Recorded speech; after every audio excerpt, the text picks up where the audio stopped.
واغفر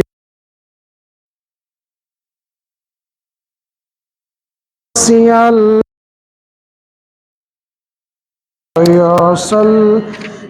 وسلم دائما ابدا علی حبیبک خیر الخلق کلہم۔ بسم اللہ الرحمن الرحیم۔ گزشتہ کلاس میں آپ کو پڑھایا تھا نظائر حروف مدہ کیا ہوتے ہیں، یعنی کھڑی زبر، کھڑی زیر، الٹا پیش۔ تو زبر زیر پیش جیسے ہم نارملی پڑھتے ہیں ان میں اور ان میں تھوڑا سا فرق یہ ہے کہ چونکہ مدہ ساتھ آ گیا نا، تو مدہ کا معنی ہوتا ہے کھینچنا۔ تو حمزہ زبر آ، حمزہ زیر ای، حمزہ پیش او، ہم اس کو اتنا لمبا کرتے ہیں، لیکن جہاں کھڑی زبر آ جائے گی، کھڑی زیر آ جائے گی، الٹا پیش آ جائے گی، اس کو مدہ یعنی کھینچ کر کے پڑھنا ہے۔ حمزہ کھڑی زبر آ، حمزہ کھڑی زیر ای، واو الٹا پیش وو، ایسے تھوڑا سا لمبا کر دینا بس۔ یہ ان میں اور ان میں یہ ڈفرینس ہے سارا۔ تو یہ تو ہم نے یہ پڑھ لیا، لیکن ہم نے مشق جو کی تھی وہ میں نے آپ کو بتایا تھا کہ ہم نے صرف دو چیزیں جو زیادہ امپورٹنٹ ہیں، زیادہ استعمال بھی وہی ہوتی ہیں، ان کو لے کر کے چلنا ہے۔ حروف حلقیہ ہیں اور لہاتیہ، قاف اور کاف، ان دو کی ہم نے مشق کرنی ہے۔ ادھر سے حروف حلقیہ جو 6 ہیں ان کی ہم نے مشق کرنی ہے۔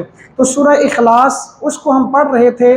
سب سے پہلے وہ 3 میں نے آپ کو قسمیں بتائی تھی کہ حلق ہے نا ہماری، یہ گلا جو ہے اس کے 3 پورشن ہے، سب سے نیچے والا، سینٹر والا، اوپر والا، ٹھیک ہے۔ جو سب سے نیچے ہیں اس سے 2 حروف ادا ہوتے ہیں، حمزہ ہا، حمزہ ہا، 2 موٹے حروف ہم نے ادا کرنے ہیں، حمزہ ہا، درمیان سے عین ہا، عین ہا، اور آخر سے جو ہے نا بالکل اوپر سے آ کے غین خا، غین خا۔ یہ 6 حروف ہیں حروف حلقی، ٹھیک ہے۔ یہاں یہ ان کا تعلق حلق کے ساتھ ہے، گلے کے ساتھ ہے۔ کچھ گلے کے نچلے حصے سے صادر ہوتے ہیں، کچھ درمیان سے، کچھ اوپر سے۔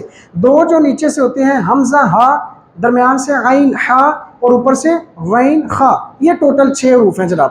اچھا، اس کے ساتھ ساتھ حروف لہاتیہ، لہاتیہ میں نے آپ کو بتایا تھا کہ یہ زبان جو گلے کے اندر چھوٹا سا گوشت کا لوتھڑا لٹک رہا ہے بغیر ہڈی کے، جس کو ہم کوا کہتے ہیں، یہاں سے 2 حروف ادا ہوتے ہیں، قاف اور کاف۔ 2 نقطے والا قاف اور جو سادہ ہوتا ہے اس کو کاف۔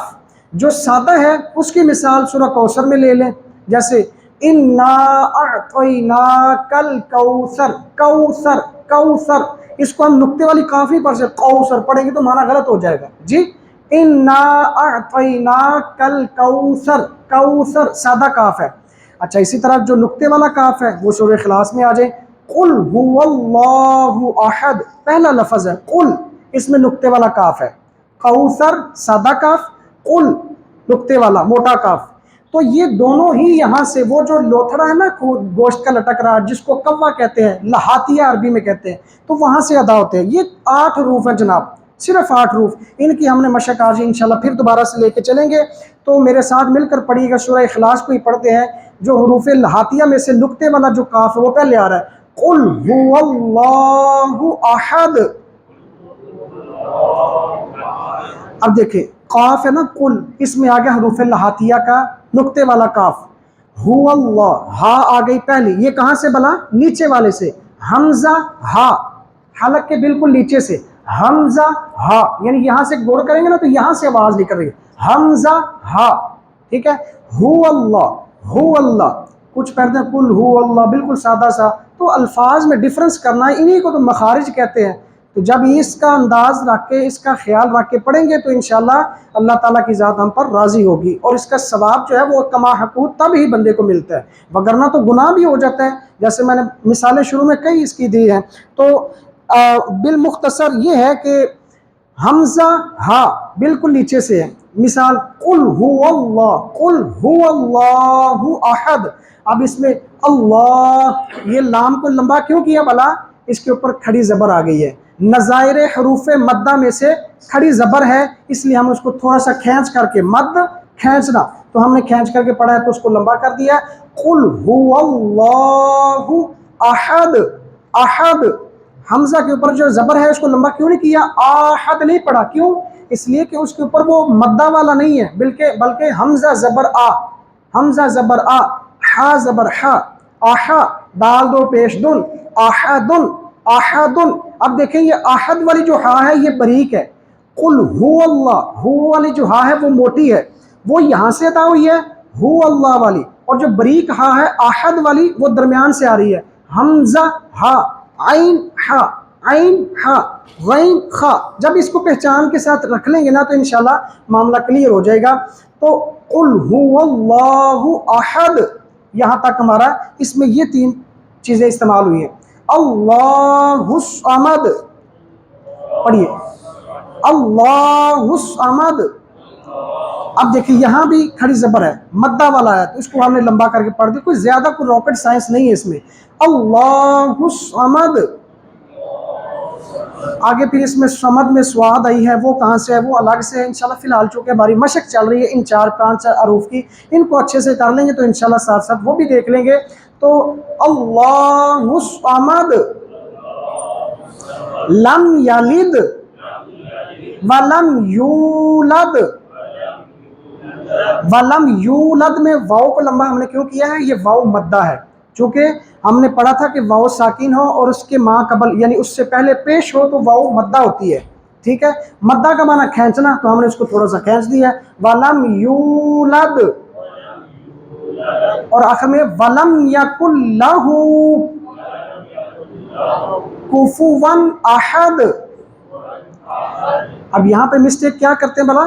ولم یکن اللہ ایسے کھینچ دیتے ہیں، نہ وہاں پر لفظ اللہ ہے، نہ ہی وہاں پر کھڑی زبر ہے، نہ ہی مدہ ہے، تو جب مدہ والا حرف ہی نہیں ہے وہاں پہ تو ہم نے اس کو لمبا نہیں کرنا۔ اگر کریں گے تو یاد رکھیں یہ مخرج میں غلطی ہوگی، لحن جلی اس کی طرف چلا جائے گا تو معنی جو ہے وہ چینج ہو جائے گا۔ تو یہ قرآن کی آیت ہے، قرآن کا ایک حرف بھی اگر غلط پڑھیں گے تو اس کا کتنا عذاب ہے، وہ شروع میں نے آپ کو ساری اس کی تفصیلات بتائی ہوئی ہیں۔ اس لیے یہ ہم مشق کرواتے ہیں تاکہ زیادہ احباب یہی پڑھتے ہیں تو ان کی کم از کم یہ تو ٹھیک ہونا۔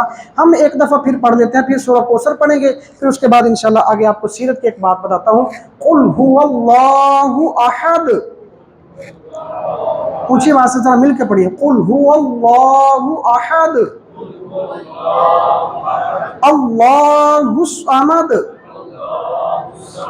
لم یلد ولم یولد ولم یکن لہ کفوا احد، کفوا احد۔ ہا ہے نا، ہا بریک ہے، وہ یہاں سے درمیان سے نکالے، ہا ہا، کفوا احد، تو یہ اس کی ہے۔ اچھا سورۃ الکوثر میں آ جائے تو اس میں بریک کاف ہے، ایک ہے نقطے والی موٹی کاف، تو یہ سادی کاف جیسے کراچی والا ہوتا ہے نا۔ تو انا اعطیناک الکوثر، اعطینا کو لمبا کیوں کیا ہے؟ اس لیے وہاں پر کھڑی زبر ہے، اور کھڑی زبر جو ہے وہ مدہ میں آ گئی تو لہٰذا اس کو لمبا کر دیا ہے۔ انا اعطیناک الکوثر، اچھا کوثر، کوثر، فصل لربک وانحر، فصل لی، اصل میں یہ الگ لفظ ہے، فصل لربک، تو ملا کے پڑھتے تھوڑا سا تو یہ اس طرح تھوڑا ڈیفرنس نہیں ہو پاتا، فصل لربک وانحر۔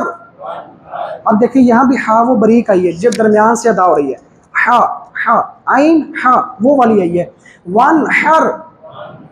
اگر اس کو بھی اگر پڑھ دیتا وانحر تو معنی اس کا کہاں سے کہاں چلا جاتا ہے؟ وانحر کا معنی ہے قربانی کرو، لیکن وانحر کا معنی وہ میں نے آپ کو تب بھی بتایا تھا کہ بعض اوقات دھوئیں والا معنی چلا جاتا ہے، بعض اوقات نہر دریا والا معنی چلا جاتا ہے، تو یہ ڈیفرنس ہے، تھوڑا سا آپ نے لہجہ چینج کر دیا تو معنی بالکل چینج ہو گیا۔ تو قرآن میں جو تحریف کرتا ہے پھر اس کا عذاب کتنا ہے وہ بھی آپ جانتے ہیں۔ تو وانحر، فصل لربک وانحر، ان شانئک هو الابتر۔ اب هو الابتر اس میں کون سی ہا ہے؟ یہ آنکھوں والی موٹی ہا ہے، اس کو ہم نے نیچے سے ادا کرنا ہے، هو الابتر، هو الابتر، انا اعطیناک الکوثر۔ فصل لربك وانحر ان شانئک هو الابتر۔ اب دیکھیے ایک مجھے آواز آئی ہے، انہوں نے پھر لمبا کیا ان شانئک، تو یہ غلط ہے نا، یہی تو ہم مشق کر رہے ہیں، ان شانئک، ان لمبا نہیں کرنا، کیوں؟ اس لیے کہ نہ تو آگے الف ہے نہ ہی کھڑی زبر ہے، یعنی مدہ والا کوئی چکر ہی نہیں ہے، تو ہم نے اس کو مد کھینچنا کیوں ہے؟ تو یہی ہم نے صحیح کرنا ہے، ان شانئک هو الابتر۔ چلے انشاءاللہ ہم نے یہ تھوڑی سی کی ہے، اس کو پریکٹس بھی کیا کریں، اللہ تعالیٰ انشاءاللہ آسانیاں فرمائے گا اور بندے کی زبان پر یہ روانگی جو ہے اس طرح جاری ہو جائے گی۔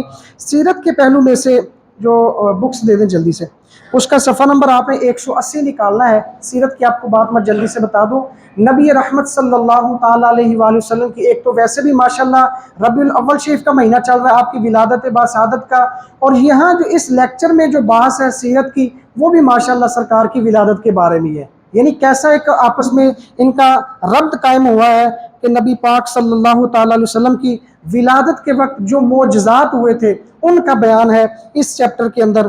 تو پہلے میں نے آپ کو بتایا تھا کہ جب نبی رحمت صلی اللہ تعالیٰ علیہ وآلہ وسلم اس دنیا میں تشریف لائے تو شیطان کا کیا حال تھا اور شیطان کے چیلوں کا کیا حال تھا، یعنی وہ چیخیں مار مار کے رو رہے تھے۔ پھر ان میں سے جب کچھ شیاطین نے آسمان کی طرف جانا چاہا تو پھر وہاں پر مورخین نے لکھا، وہ فرماتے ہیں کہ جب شیاطین وہاں پر جانے لگے، اللہ تعالیٰ نے حضرت جبرائیل علیہ السلام کو حکم دیا اور انہوں نے آگے انہیں پاؤں کی ٹھوکر سے جو ہے وہ نیچے پٹخ دیا کہ اب میرے آخر الزمان نبی آگے ہیں، اب شیطانوں کا وار ختم ہو جائے گا۔ تو یہ جو ہے نبی رحمت صلی اللہ تعالیٰ علیہ وآلہ وسلم کی آمد پر یہ جو بات ظاہر ہوئی، صفحہ نمبر 180 کے اوپر۔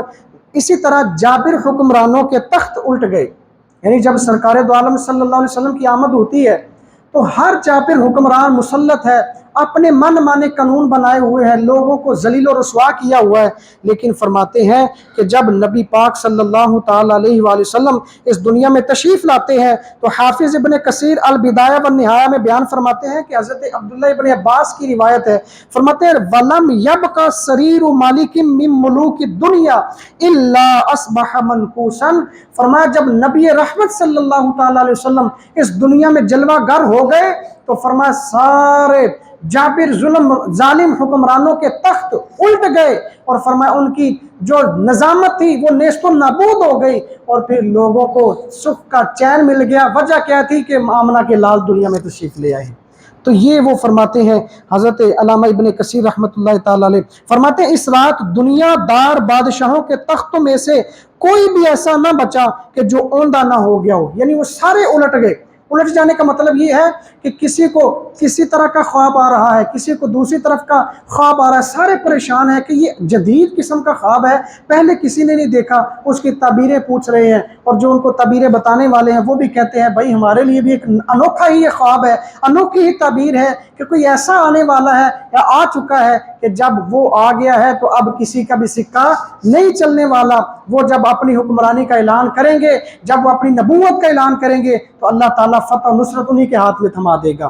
تو یہ نبی رحمت صلی اللہ تعالیٰ علیہ وسلم کی آمد پر جو واقعات رونما ہوئے ان میں سے ایک یہ ہے۔ اسی طرح ان میں کسریٰ کا بھی ایک واقعہ ہے، ایران کا جو کسریٰ محل ہے، بڑا ہی عالی شان اور سپلینڈڈ قسم کی یہ عمارت جس کو بڑی مضبوطی کے ساتھ تعمیر کیا گیا، لیکن فرماتے ہیں کہ جب سرکار کی آمد ہوتی ہے تو کیا ہوتا ہے وہاں پر لما کانت اللیلۃ التی ولدت فیہا رسول اللہ صلی اللہ علیہ وسلم، کہ جس رات آمنہ کے لال اس کائنات میں جلوہ گر ہوتے ہیں، اس کائنات کو جو ہے وہ رونق افروز کرتے ہیں، تو فرمایا اس رات کیا ہوا، ارتجس ایوان کسریٰ وسقطت منہ 14 شرفۃ وخمدت نار فارس ولم تخمد قبل ذلك بألف عام۔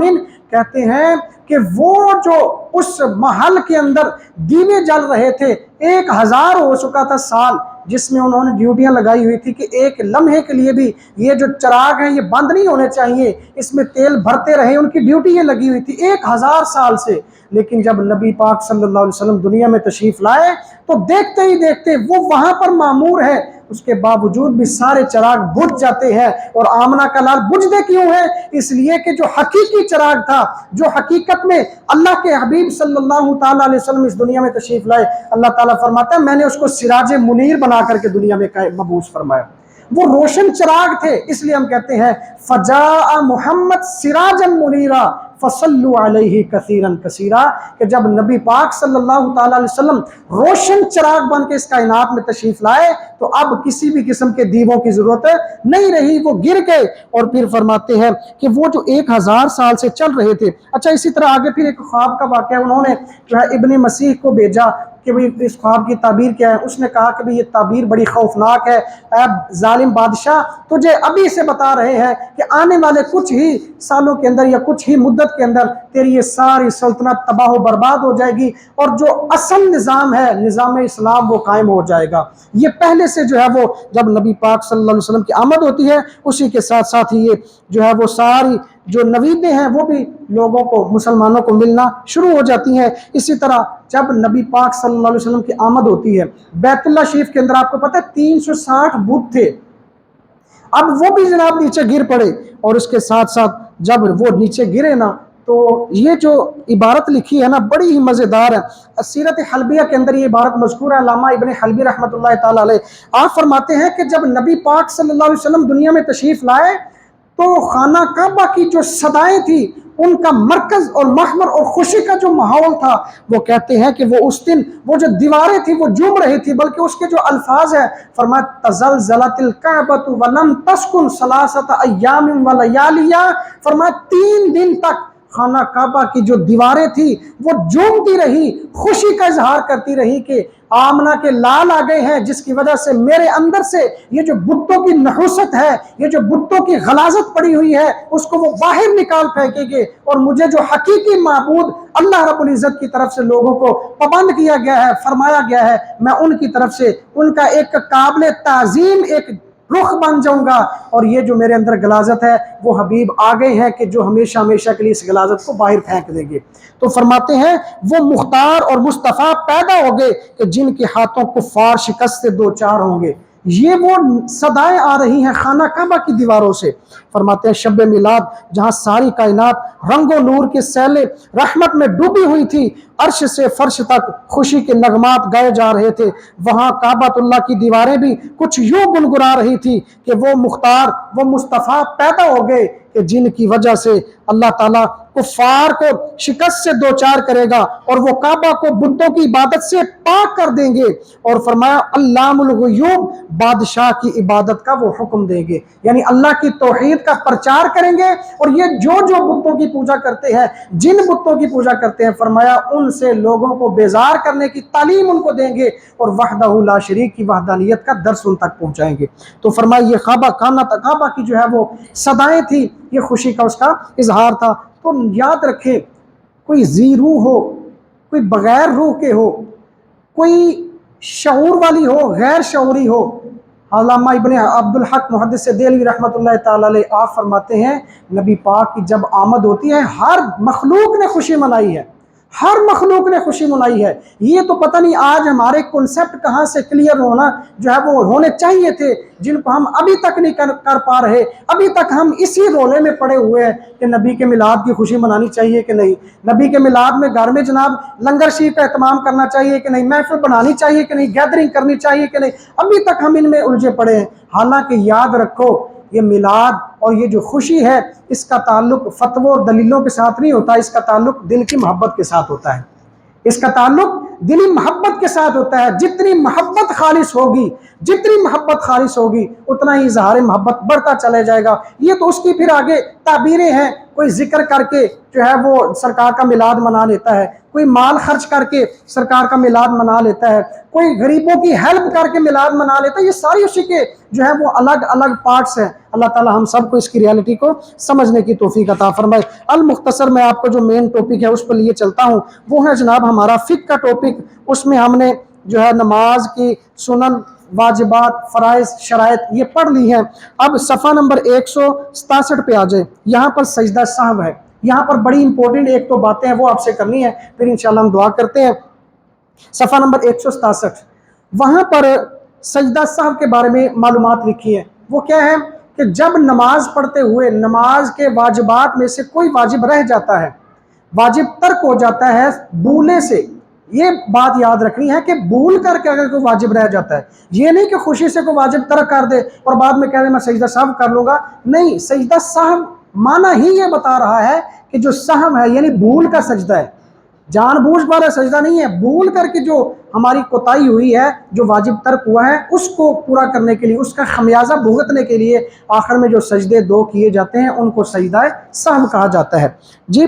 تو یہ اب اس کی اصل کیا ہے، اس کی اصل میں آپ کو پڑھ دیتا ہوں، بخاری شریف کے اندر روایت آتی ہے، روایت نمبر 1232 ہے، سرکار دو عالم صلی اللہ تعالیٰ علیہ وآلہ وسلم فرماتے ہیں جب تم میں سے کوئی ایک بندہ اذا قام یصلی، جب وہ نماز پڑھ رہا ہو، جاءہ الشیطان، پھر اس کے پاس شیطان آ جائے، شیطان کیا کرے، فلابس علیہ، پھر اس کو وسوسوں میں ڈال دے، شیطان آ کے وسوسوں میں ڈال دے، فرماتے ہیں ایون کہ کنڈیشن یہ بن جائے کہ حتی لا یدری کم صلی، وہ پھر اس کو یہ بھی معلوم نہ رہے کہ اس نے کتنی رکعتیں پڑھی ہیں، 3 پڑھی ہیں یا 4 پڑھی ہیں، ایسے وسوسوں میں گم ہوا، اس کو اب آئیڈیا نہیں ہو رہا کہ میں نے پتہ نہیں رکعتیں کتنی پڑھی ہیں۔ فرمایا جب ایسی کنڈیشن بن جائے، فَإِذَا وَجَدَ ذَلِكَ أَحَدُكُمْ، جب تم میں سے کوئی ایک ایسی کیفیت کو پائے تو فرمایا فَلْيَسْجُدْ سَجْدَتَيْنِ وَهُوَ جَالِسٌ، آخر میں جب اتحیات بیٹھے ہوں تو بیٹھے بیٹھے سلام پھیر کر کے جو 2 سجدے کر لیے جائیں تو اللہ تعالیٰ اس کمی کو پورا فرما دیتا ہے۔ تو یہ یاد رکھیں، یہ بخاری شریف کی روایت ہے۔ مسلم شریف کے اندر جو روایت آتی ہے نا، وہاں پر اس کی مزید ایکسپلینیشن اور وضاحت ہے، وہ فرماتے ہیں کہ خنزب نامی شیطان ہے نا، آگے اس کی ڈیوٹیاں لگائی ہیں اس نے اپنے چیلوں کی، ان میں سے جو خنزب نامی شیطان ہے اس کا کام یہ ہوتا ہے کہ وہ نمازوں میں آ کے وسوسے ڈالتا ہے۔ خنزب، خا نون زا با، یہ خنزب نامی شیطان ہے جو آ کر کے لوگوں کو وسوسوں میں ڈالتا ہے، تو اللہ تعالیٰ ہم سب کو اس کے وسوسوں سے محفوظ فرمائے۔ اس کا ایک آسان سا حل یہ ہے کہ نماز شروع کرنے سے پہلے تقریباً 7 مرتبہ آپ حوکلا، لا حول ولا قوت الا باللہ، اس کو پڑھ لیں تو انشاءاللہ امید ہے کافی حد تک محفوظ رہیں گے۔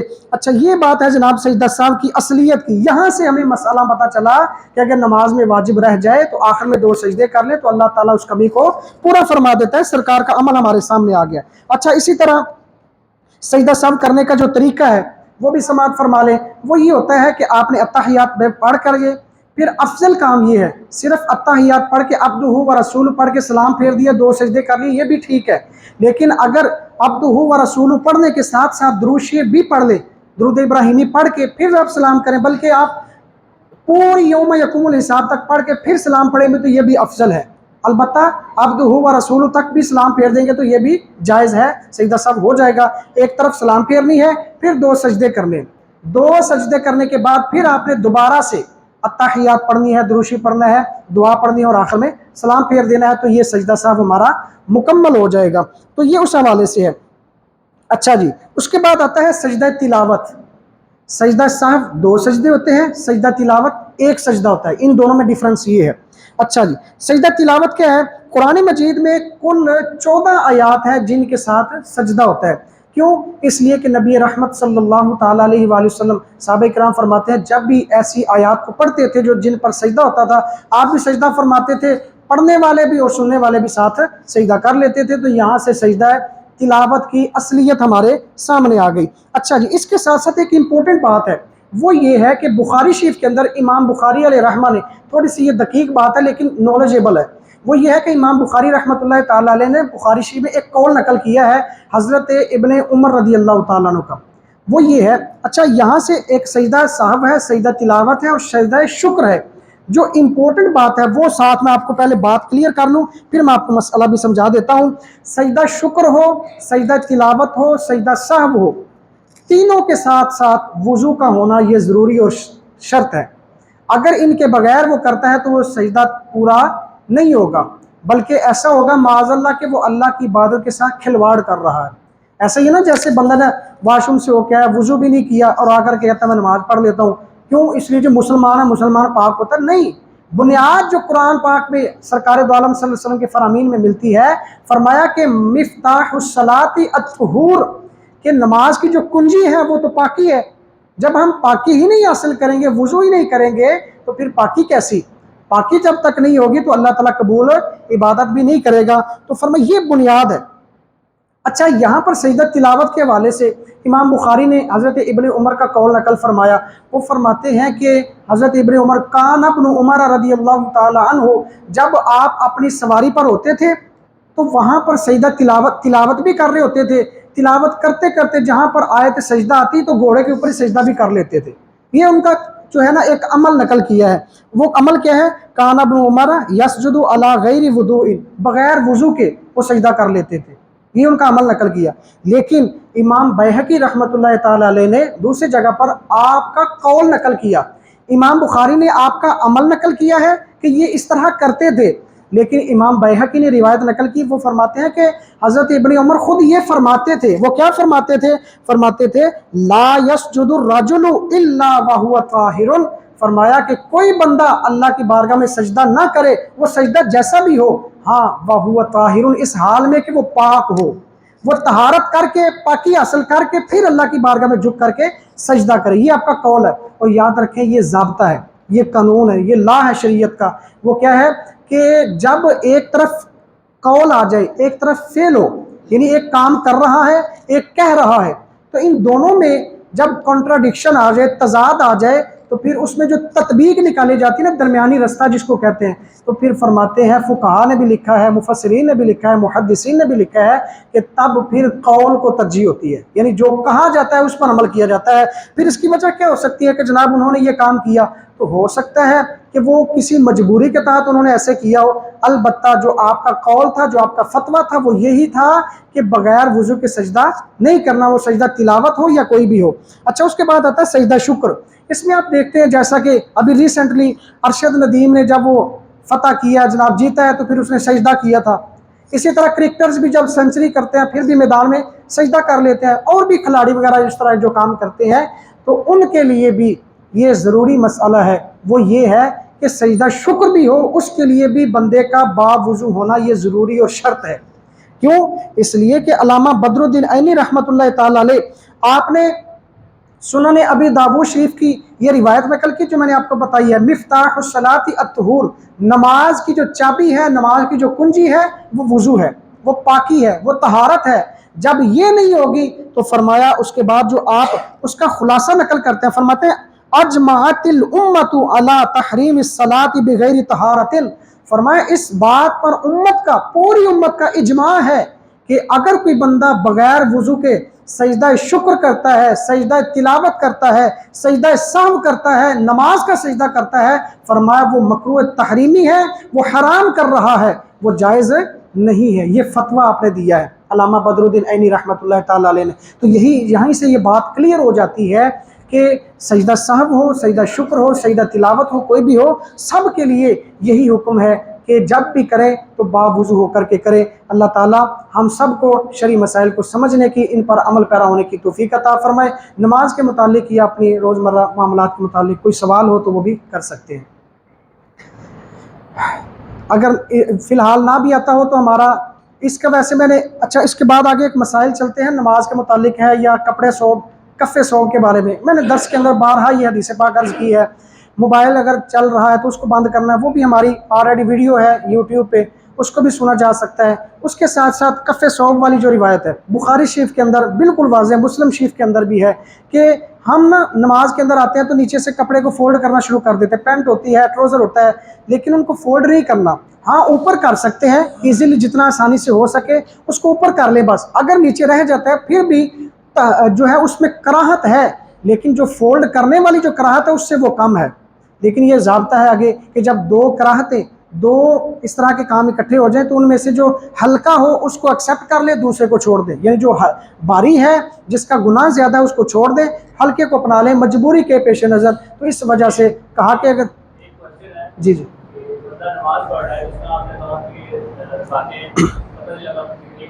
جی